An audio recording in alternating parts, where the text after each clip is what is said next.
Hello, PE555, here with my last video response for Unit 9. Sorry it's a little late. I had a crazy first week back at work. School started for us, short summer. Anyways, number one, what's your overall perception of the article? I thought the article was really interesting. I thought it was going to be a negative article as far as technology, how it first started out with talking about family, the family that they're all together but not socializing. Everyone was doing their own thing on their own devices. And it talked about it, how before it used to be books.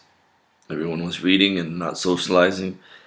People were worried about that, and then it became television and people fighting over their remote controls. But now everyone's got their own devices. It's just a little different, but people are streaming their own things, and it's no longer a struggle or a family challenge.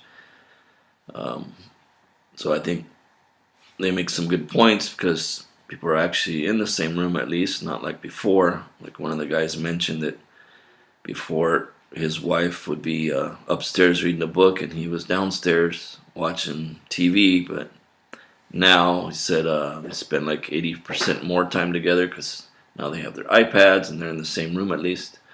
So that was a good point. One of the professor from University of Toronto, he actually supported the findings of the Canadian research company, indicating that people believe technology is actually bringing people together and not pulling them apart by a substantial margin, which I thought was interesting. I wouldn't have thought of that. I wouldn't have thought of that was true until I read this article. So, and now I believe it.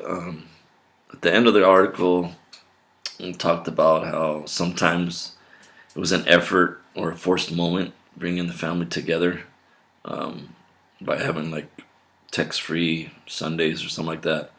And then now that it's not forced at all because everyone gets to do their own thing and not complaining that they want to watch something or another. There's not really the arguments there, but at least they're in the same rooms. So I thought the article made some pretty good points that I actually agreed with.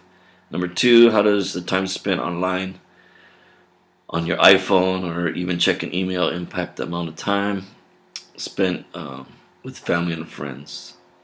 I think when I'm out with my friends, we try to keep it to a minimum.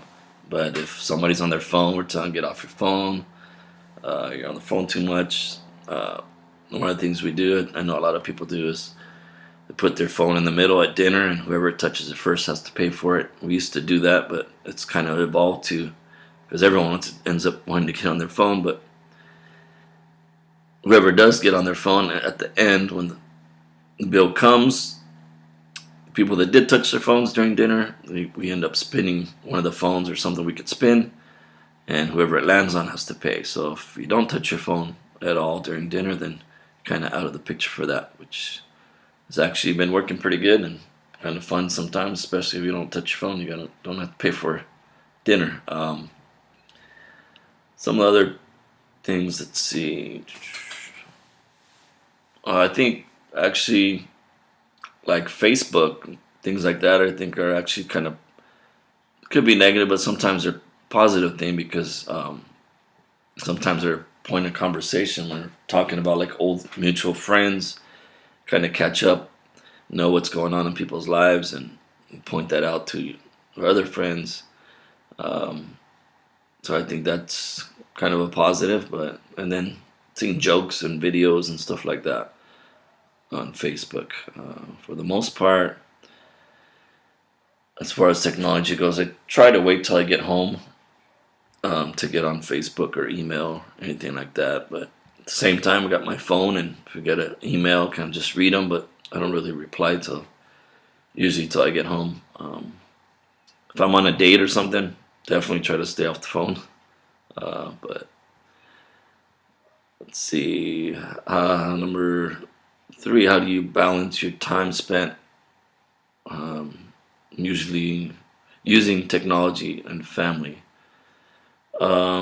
Definitely texting a lot and messaging all the time, communicating uh, but not as much using my cell phone as far as making phone calls. But with my family, I'm not married, don't have kids. My niece, I actually live with my brother. We bought a house together years ago. His fiance moved in, and we got their baby niece. She's actually the one in my profile picture with me, little Isabella. But I mean, we're around each other all the time, so we communicate and talk all the time. But sometimes I go to visit my parents. They live pretty far away, but at first we catch up. But we're usually there for several days. But we eating dinner. We don't touch our phones, but eventually we end up being on our devices. We start watching TV first, and then eventually we're on our phones or laptops or something. We actually got my dad an iPad when he retired, so he's kind of hooked on that. My mom she's like anti-technology. She doesn't even have a cell phone, so she kind of complains sometimes. Like, you guys are always on your machines. Get off of them. Blah blah blah. Thanksgiving, spend time with the family. Usually catch up and stuff, but later on into the night, some people are messaging and stuff. Their friends, my cousins all do fantasy football, so we're checking all that. One of the cool things with like FaceTime and Skype, when, like I said, my parents live far away. Now with their baby niece, that's one thing. FaceTime's been really cool. So they can see what's going on with her and seeing her walk for the first time and stuff like that. It's been really cool.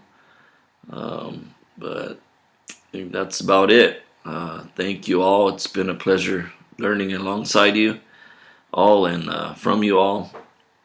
It's been my first class in a long time, so it's been tough, but it's been enjoyable and interesting. Hope to have some of you in my future classes and wish you all the best of luck. Take care.